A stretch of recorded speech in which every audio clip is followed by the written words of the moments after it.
నమస్కారం ETV news కు స్వాగతం ముందుగా ముఖ్యాంశాలు ఎంపీ ప్రభాకర్ రెడ్డికి యశోదాలో కొనసాగుతున్న చికిత్స సర్జరీ తర్వాత ఆరోగ్య పరిస్థితి నిలకడగా ఉన్నట్లు వైద్యుల వెల్లడి సీఎం కేసీఆర్ పరామర్శ ఎంపీపై దాడితో అప్రమత్తమైన తెలంగాణ పోలీసులు కేసు విచారణపై ఉన్నతాధికారుల దృష్టి ప్రజాప్రతినిధులు ప్రముఖుల భద్రత కట్టుదిట్టం చంద్రబాబుపై కక్ష సాధింపు దిశలో జగన్ సర్కార్ మరో అడుగు మద్యం అక్రమాలపై దృష్టి మరల్చేందుకే కొత్త కేసు పెట్టారనే విమర్శలు అమరావతి అభివృద్ధిపై కోర్టులను మభ్యపెడుతున్న ప్రభుత్వం మొక్కుబడిగా పనులు చేసి సుప్రీంకోర్టులో అఫిడవిట్ వేసిందన్న రైతులు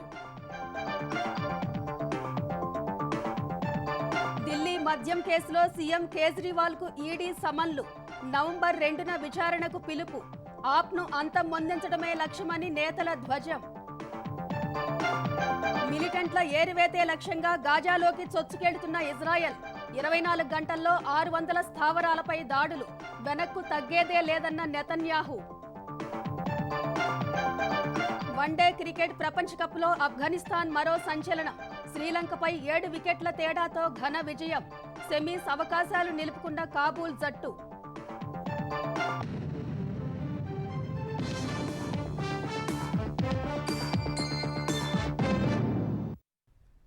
దుబ్బాక భారాస ఎమ్మెల్యే అభ్యర్థి కొత్త ప్రభాకర్ రెడ్డికి యశోద ఆసుపత్రిలో చికిత్స కొనసాగుతుంది సిద్దిపేట జిల్లా సూరంపల్లిలో ప్రచారంలో భాగంగా ప్రభాకర్ రెడ్డిని రాజు అనే వ్యక్తి కత్తితో పొడవగా ఆయన్ను సికింద్రాబాద్ యశోద ఆసుపత్రికి తరలించి శస్త్రచికిత్స చేశారు చిన్న పేగుకు గాయాలు కాగా 15 సెంటీమీటర్ల మేర తొలగించినట్లు వైద్యులు వివరించారు ప్రస్తుతం ఆయన ఆరోగ్య పరిస్థితి నిలకడగా ఉన్నట్లు వెల్లడించారు ఎన్నికల ప్రచారంలో ఉన్న మెదక్ ఎంపీ దుబ్బాక భారాస ఎమ్మెల్యే అభ్యర్థి కొత్త ప్రభాకర్ రెడ్డిపై కత్తితో దాడి ఘటన తెలంగాణ వ్యాప్తంగా కలకలం రేపింది సూరంపల్లిలో ప్రచారం చేస్తున్న ఆయనపై రాజు అనే వ్యక్తి కత్తితో దాడి చేశాడు వెంటనే ప్రభాకర్ రెడ్డిని గజ్వేల్ ప్రభుత్వాసుపత్రికి తరలించి ప్రాథమిక చికిత్స అందించినప్పటికీ అంతర్గతంగా రక్తస్రావం అవుతున్నట్లు గుర్తించిన వైద్యులు మెరుగైన వైద్యం కోసం సికింద్రాబాద్ యశోద ఆసుపత్రికి తరలించారు విషయం తెలుసుకున్న మంత్రి హరీష్ రావు ఫోన్లో ప్రభాకర్ రెడ్డితో మాట్లాడడం సహా నేరుగా యశోద ఆసుపత్రికి చేరుకున్నారు ఆసుపత్రిలో అన్ని ఏర్పాట్లను వైద్య సేవల్ని మంత్రి స్వయంగా పర్యవేక్షించారు కొత్త ప్రభాకర్ కి కత్తిగాటు కారణంగా పెద్ద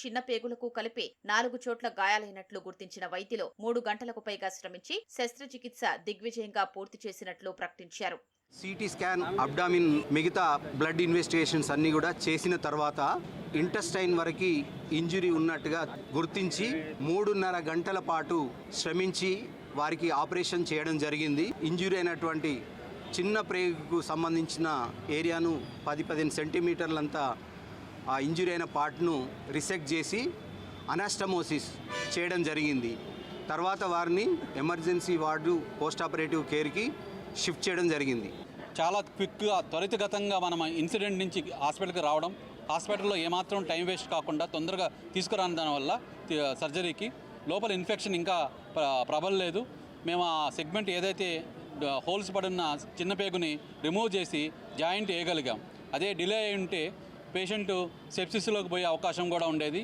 జాయింట్ వేయలేని పరిస్థితి కూడా ఉండేది రక్తస్రావాన్ని కూడా ఆపగలిగాం ఆ ఉన్న 4 హోల్స్ కలిగిన ఇంటెస్టైన్ అరౌండ్ 15 సెంటీమీటర్ల నుంచి లెంగ్త్ ఇంటెస్టైన్ని రిమూవ్ చేసి మేము దానికి జాయింట్ అతుకు వేయగలిగాం తర్వాత పేషెంట్ని ఎక్స్ట్యూబేట్ చేశాము ప్రస్తుతానికి స్టేబుల్గా ఉన్నారు ప్రభాకర్ రెడ్డిపై దాడి గురించి తెలుసుకున్న మంత్రులు తలసాని శ్రీనివాస్ యాదవ్ మల్లారెడ్డి జగదీష్ రెడ్డి ఆసుపత్రికి చేరుకుని ఆయన కుటుంబ సభ్యుల్ని పరామర్శించారు సీఎం కేసీఆర్ కూడా ఆసుపత్రికి చేరుకుని ఆయన పరిస్థితిని వైద్యుల్ని అడిగి తెలుసుకున్నారు స్వయంగా ప్రభాకర్ ని కలిసి కలత చెందవద్దని అండగా ఉంటామని హామీ ఇచ్చారు ఘటనలో ప్రభాకర్ ని కాపాడే యత్నంలో గాయపడిన గన్మెన్ ని సైతం సీఎం కేసీఆర్ పరామర్శించి ప్రభాకర్ ని కాపాడినందుకు కృతజ్ఞతలు తెలిపారు ప్రభాకర్ రెడ్డిపై దాడిని ఖండించిన మంత్రులు దీని వెనుకున్న వారిపై చర్యలు తీసుకోవాలని పోలీసులు ఈసీని కోరారు అసలు జనరల్ గా మన దగ్గర వాతావరణం ఉండదు ఏదైనా కానీ విమర్శ ప్రతి విమర్శ మన పార్టీ సిద్ధాంతాలు లేకపోతే ప్రభుత్వానికి సంబంధించి పాలసీస్ చెప్పుకోవడం ప్రజల మధ్యలోకి వెళ్ళడం ఇవన్నీ జరుగుతాయి కానీ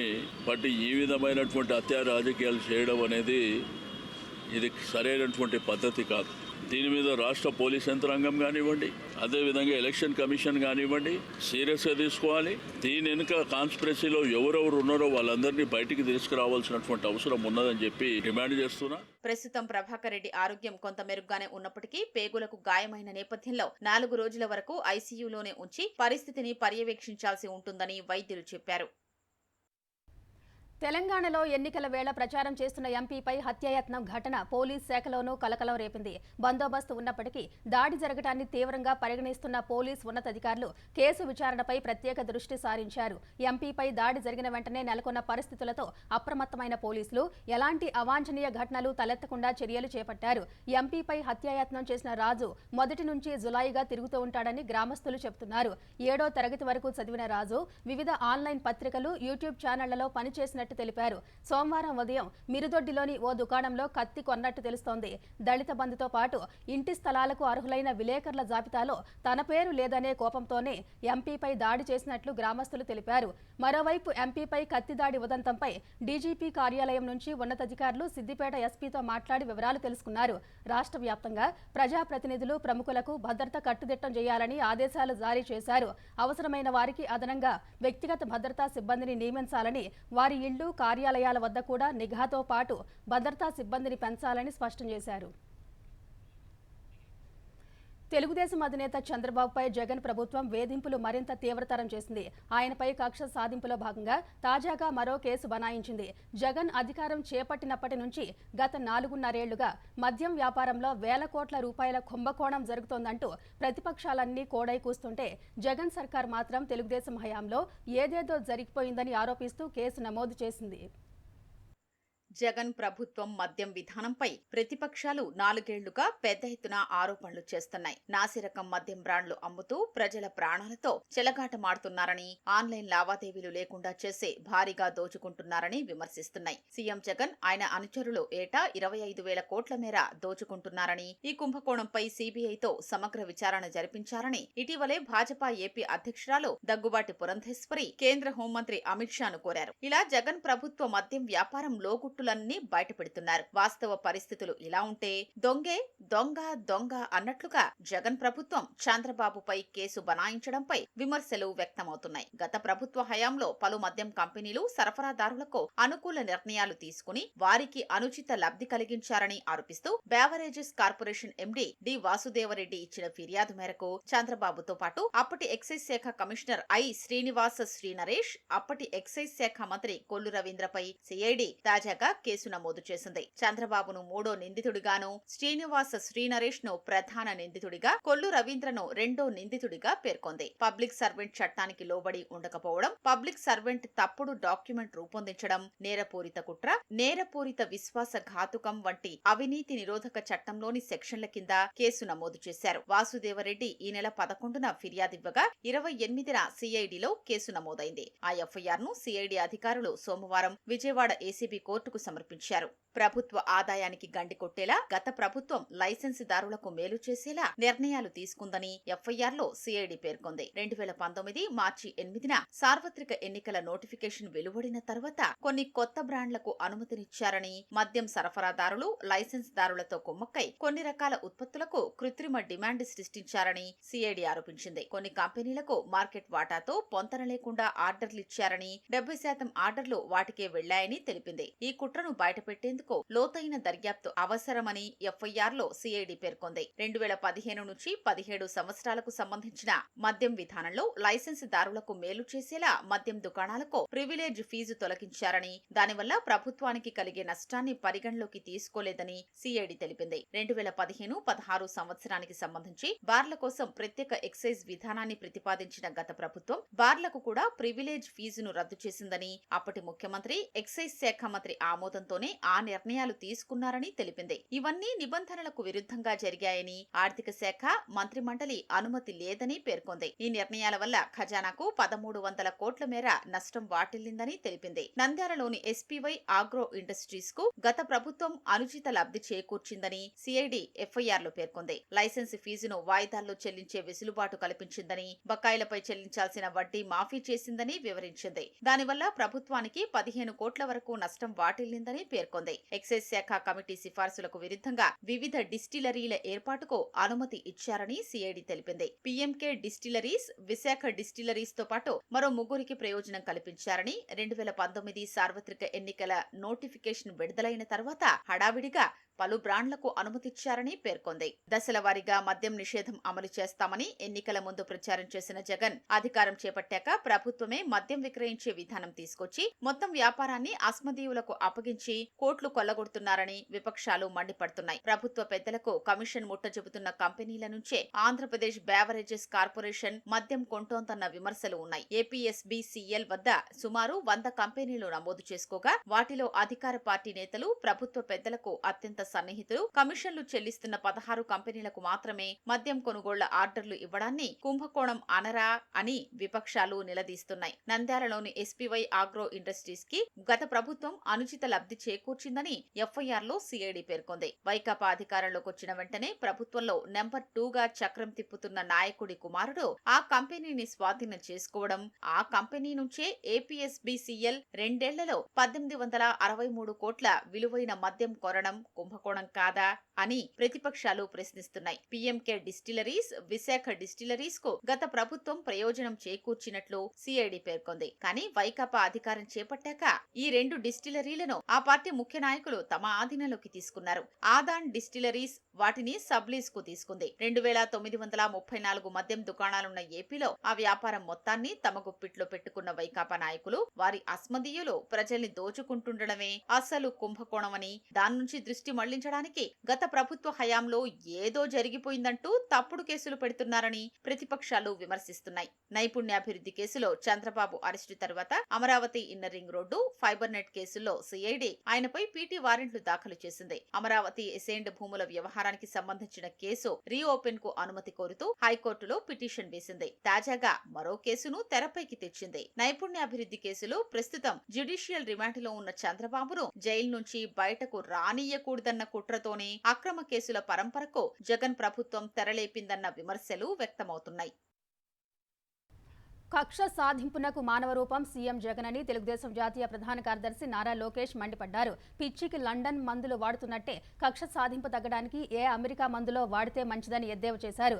జగన్ తెచ్చిన పిచ్చి మందుకు 35 లక్షల మంది వివిధ రోగాల బారిన పడ్డారని మండిపడ్డారు. మరో 30,000 మంది ప్రాణాలు కోల్పోయారని ఆరోపించారు. మద్యపాన నిషేధం పేరుతో 1,00,000 కోట్ల ప్రజాధనం లూటీ చేసిన జగన్ చంద్రబాబుపై కేసు పెట్టడం వింతగా ఉందని ఆగ్రహం వ్యక్తం చేశారు. ఆరోగ్యం పాడైన ప్రతి ఒక్కరూ జగన్ మీద కేసు పెడితే 35 లక్షల కేసులు పెట్టొచ్చన్నారు. ఎవరి హయాంలో లిక్కర్ దందా జరుగుతుందో తేల్చుకునేందుకు ఆంధ్రప్రదేశ్లో జగన్ పెట్టిన ఏ లిక్కర్ షాప్ ముందైనా తాను చర్చకు సిద్ధమని సవాల్ విసిరారు.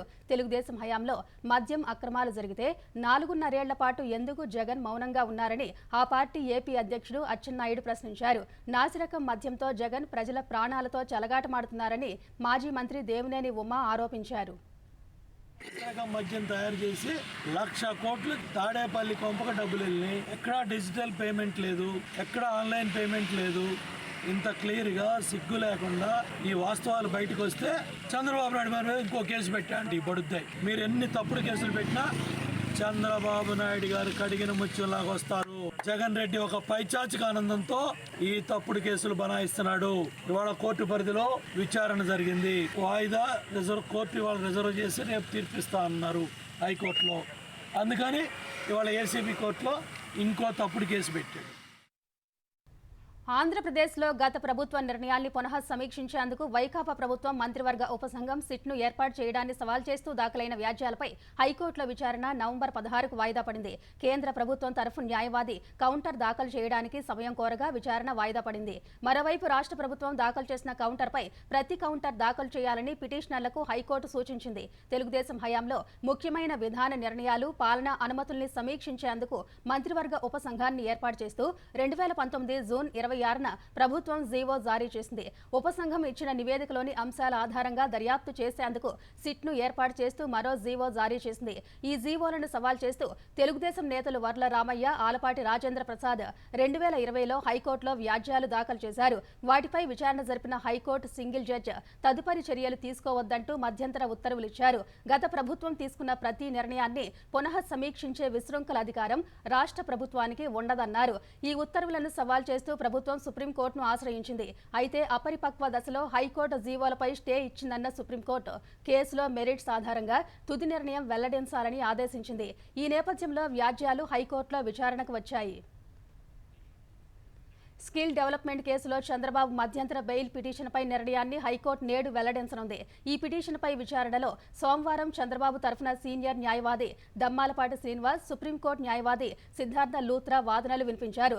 చంద్రబాబు ఆరోగ్యం దృష్ట్యా ఆయనకు బెయిల్ ఇవ్వాలని వారు కోర్టును కోరారు. చంద్రబాబు కంటికి ఆపరేషన్ చేయాలని వైద్యులు సూచించారని వివరించారు. ఇరుపక్షాల వాదనల తర్వాత మధ్యంతర బెయిల్పై తీర్పును హైకోర్టు రిజర్వ్ చేసింది. అమరావతిపై అడుగడుగునా జగన్ సర్కార్ అక్కసు వెళ్లగక్కుతూనే ఉంది. కోర్టులు స్పష్టమైన ఆదేశాలిచ్చినా పనులు చేపట్టకుండా వదిలించుకోవాలని చూస్తుంది. హైకోర్టు తీర్పు నేపథ్యంలో గతేడాది తూతూ మంత్రంగా కొన్ని పనులు ప్రారంభించి తర్వాత వదిలేసింది. కోర్టు ధిక్కరణ నుంచి తప్పించుకునేందుకు పనుల చిత్రాలు, నిధుల వివరాలను అఫిడవిట్ రూపంలో సుప్రీంకోర్టుకు సమర్పించి చేతులు దులిపేసుకుంది. తమనే కాకుండా కోర్టుల్ని కూడా ప్రభుత్వం మోసగిస్తోందంటూ రాజధాని రైతులు మండిపడుతున్నారు. రాజధాని అమరావతి నిర్మాణానికి సిఆర్డీఏ 28,587 మంది రైతుల నుంచి 34,385 ఎకరాల్ని సమీకరించింది. ఒప్పందం ప్రకారం భూములిచ్చిన రైతులకు మొత్తం 64,735 ప్లాట్లు కేటాయించింది. ఇందులో 38,282 నివాస, 26,453 వాణిజ్య ప్లాట్లు. తెలుగుదేశం ప్రభుత్వ హయాంలో 40,378 ప్లాట్లను రైతుల పేరుతో రిజిస్టర్ చేశారు. వైకాపా ప్రభుత్వం వచ్చాక ఈ ప్రక్రియ నిలిచిపోయింది. రైతులు కోర్టుల్లో కేసులు వేయడంతో గతేడాది మళ్లీ రిజిస్ట్రేషన్ ప్రక్రియ ప్రారంభించారు. ఇంకా 21,206 ప్లాట్లు రిజిస్ట్రేషన్ చేయాల్సి ఉంది. వాటిని అభివృద్ధి చేసివ్వాలని హైకోర్టు స్పష్టమైన తీర్పు ఇవ్వడంతో ప్రభుత్వం గతేడాది కంటితొడుపు చర్యలు ప్రారంభించింది. ఎల్పీఎస్ లేఅవుట్లలో మౌలిక వసతుల పనుల కోసం 16,400 కోట్ల రూపాయల అంచనాతో 13 జోన్లుగా విభజించి సిఆర్డీఏ టెండర్లు పిలిచింది. 11 జోన్లకు సంబంధించి టెండర్లు వేసి గుత్తేదారులను కూడా ఖరారు చేశారు. ప్లాట్ల వద్ద రహదారులు, విద్యుత్ స్తంభాలు, తాగునీరు, స్ట్రామ్ వాటర్ డ్రైనేజీ వంటి మౌలిక వసతుల కల్పన అంటూ గతేడాది జూలైలో పనులు మొదలుపెట్టారు. దాదాపు 20 కిలోమీటర్ల మేర కంప తొలగించారు. వాటిని ఫోటోలు తీసుకుని పనులు ప్రారంభించామంటూ జగన్ ప్రభుత్వం సుప్రీంకోర్టులో ప్రమాణపత్రం సమర్పించింది. ఆ తర్వాత పనులు ఆపేసింది. సిఆర్డీఏ అధికారులు అప్పటి నుంచి అటువైపు కన్నెత్తి కూడా చూడలేదు. జంగిల్ క్లియరెన్స్ చేసిన ప్రాంతంలో ప్రస్తుతం మళ్లీ ముళ్లకంప పెరిగి చిట్టడవిని తలపిస్తోంది.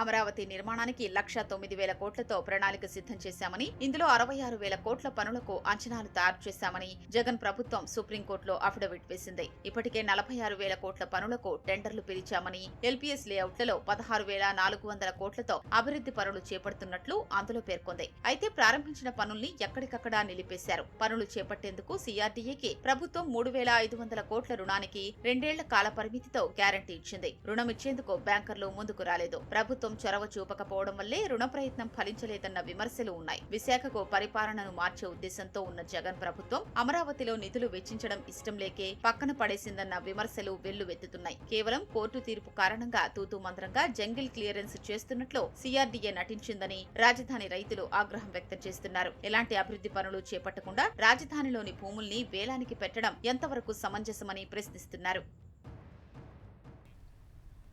19,037 కోట్ల రూపాయల పెట్టుబడులకు ఆంధ్రప్రదేశ్ పెట్టుబడుల ప్రోత్సాహక బోర్డు ఎస్ఐపిపి ఆమోదం తెలిపింది. సోమవారం సీఎం జగన్ అధ్యక్షతన ఎస్ఐపిపి సమావేశం జరగా పరిశ్రమలకు అనుమతిచ్చే విషయంలో చురుగ్గా వ్యవహరించాలని అధికారులకు ముఖ్యమంత్రి సూచించారు. విశాఖలో నిర్వహించిన గ్లోబల్ ఇన్వెస్ట్మెంట్ సదస్సులో చేసుకున్న ఒప్పందాలను వేగంగా ఆచరణలోకి తీసుకురావాలని ఆదేశించారు. చిత్తూరు జిల్లా పొంగనూరులో 4,640 కోట్లతో ఏర్పాటు చేయనున్న ఎలక్ట్రిక్ బస్సుల తయారీ పరిశ్రమకు సంబంధించి పెప్పర్ మోషన్ కంపెనీ డిపిఆర్ను ఆమోదించారు.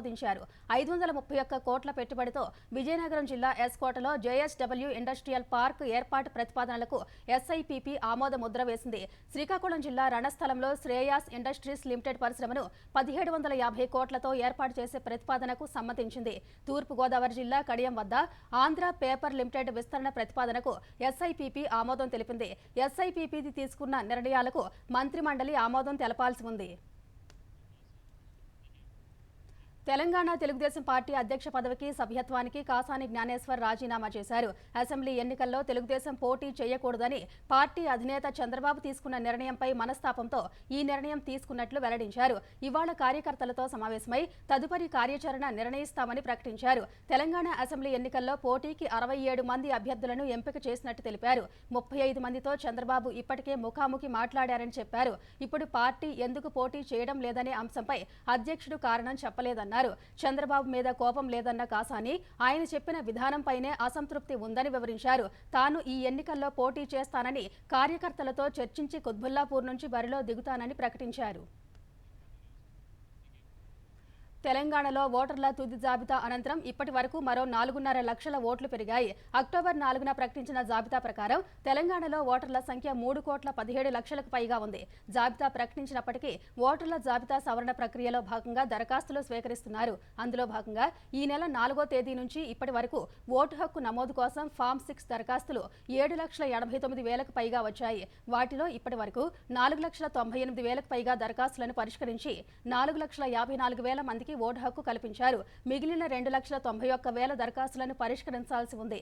నవంబర్ 10 లోపు వాటన్నిటినీ పరిష్కరించి అర్హులకు ఓటు హక్కు కల్పించాల్సి ఉంది. అసెంబ్లీ ఎన్నికల్లో ఓటు వేయాలనుకునే వారు ఓటు హక్కు కోసం దరఖాస్తు చేసుకునే గడువు నేటితో ముగియనుంది. శాసనసభ ఎన్నికల కోసం శుక్రవారం నోటిఫికేషన్ విడుదల కానుంది. ఆ రోజు నుంచి 10వ తేదీ వరకు నామినేషన్లు స్వీకరిస్తారు. అర్హులు ఇంకా ఎవరైనా ఉంటే బిఎల్ఓల వద్ద లేదా ఆన్లైన్లో ఓటు హక్కు కోసం దరఖాస్తు చేసుకోవచ్చని ఈసీ సూచించింది. హమాస్ మిలిటెంట్ల ఏరువేతే లక్ష్యంగా ముందుకు సాగుతున్న ఇజ్రాయెల్ గాజా పట్టీలోకి మరింత చొచ్చుకెళుతోంది. యుద్ధ ట్యాంకులు, సాయుధ వాహనాలతో ముందుకు కదులుతోంది. ఈ క్రమంలోనే ఈ నెల 7న హమాస్ మిలిటెంట్లు అపహరించిన ఓ సైనికురాలిని రక్షించాయి. గత 24 గంటల్లో 600 స్థావరాలపై దాడులు చేసినట్లు ఐడిఎఫ్ అధికార ప్రతినిధి తెలిపారు. ఇందులో 20 మందికి పైగా మిలిటెంట్లను మట్టుబెట్టినట్లు వివరించారు. పదుల సంఖ్యలో క్షిపణి ప్రయోగ స్థావరాలు, ఆయుధ డిపోలే లక్ష్యంగా దాడులు జరిపినట్లు వెల్లడించారు. ఉత్తర గాజాలో హమాస్తో భారీ పోరు కొనసాగుతుందని చెప్పారు. గాజాలో కొనసాగుతున్న దాడుల్ని ఆపే ప్రసక్తే లేదని ఇజ్రాయెల్ ప్రధాని బెంజమిన్ నెతన్యాహు స్పష్టం చేశారు. దాడుల్ని ఆపితే హమాస్కు లొంగిపోయినట్లు అవుతుందన్న ఆయన అలా ఎప్పటికీ జరగనివ్వబోమని తేల్చి చెప్పారు. హమాస్ చెరలో ఉన్న బందీలను విడిపించుకోవడంలో తమకు ప్రపంచ దేశాలు సాయం చేయాలని కోరారు. మరోవైపు ఇజ్రాయెల్ దాడుల్లో 8,306 మంది పాలస్తీనియన్లు ప్రాణాలు కోల్పోయినట్లు గాజా ఆరోగ్య శాఖ వెల్లడించింది. ఇందులో 3,457 మంది చిన్నారులు ఉన్నారని తెలిపింది. ఢిల్లీ మద్యం కేసులో కీలక పరిణామం చోటు చేసుకుంది. ఢిల్లీ ముఖ్యమంత్రి ఆప్ జాతీయ కన్వీనర్ అరవింద్ కేజ్రీవాల్కు ఈడీ సమన్లు జారీ చేసింది. మద్యం పాలసీకి సంబంధించిన మనీ లాండరింగ్ కేసులో నవంబర్ 2న విచారణకు హాజరు కావాలని కోరింది. ఈ కేసులో ఇప్పటికే దాఖలు చేసిన ఛార్జిషీట్లలో ఈడీ అనేకసార్లు కేజ్రీవాల్ పేరును ప్రస్తావించింది.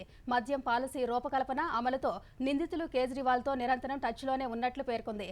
మద్యం కుంభకోణం కేసులో అరెస్ట్ అయిన ఢిల్లీ మాజీ ఉప ముఖ్యమంత్రి మనీష్ సిసోదియా బెయిల్ పిటిషన్ను సుప్రీంకోర్టు తిరస్కరించిన కొద్ది గంటల్లోనే ఈడీ సమన్లు జారీ చేయడం ప్రాధాన్యం సంతరించుకుంది. కేజ్రీవాల్ను జైలుకు పంపి ఆమ్ ఆద్మీ పార్టీని అంతమొందించడమే కేంద్రం లక్ష్యమని మంత్రి సౌరభ్ భరద్వాజ్ ఆరోపించారు. కేజ్రీవాల్ను నకిలీ కేసులో ఇరికించి జైలుకు పంపే వరకు వదిలిపెట్టేలా లేరని విమర్శించారు. రాజకీయ పార్టీల విరాళాలకు సంబంధించిన సమాచారం తెలుసుకునే హక్కు దేశ పౌరులకు లేదని సుప్రీంకోర్టులో కేంద్రం స్పష్టం చేసింది. నిధులు ఎక్కడి నుంచి పార్టీలకు అందుతున్నాయనే విషయాన్ని బయటకు వెల్లడించిన అవసరం లేదని తెలిపింది. సమాచార హక్కు చట్టం కింద కూడా తెలుసుకునే హక్కు ప్రజలకు లేదని, ఎన్నికల బాండ్ల పథకం చెల్లుబాటును సవాల్ చేస్తూ దాఖలైన పిటిషన్లకు సమాధానంగా కేంద్రం పేర్కొంది.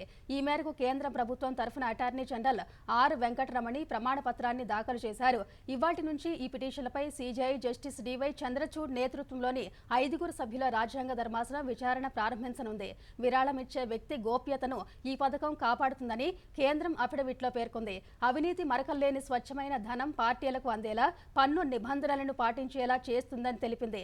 రాజ్యాంగం ప్రకారం పౌరుల హక్కులను ఉల్లంఘించడం లేదని నివేదించింది. ఫలితంగా సమాచార హక్కు చట్టం కింద పార్టీల నిధుల మూలాలను వెల్లడించాల్సిన అవసరం లేదని పేర్కొంది.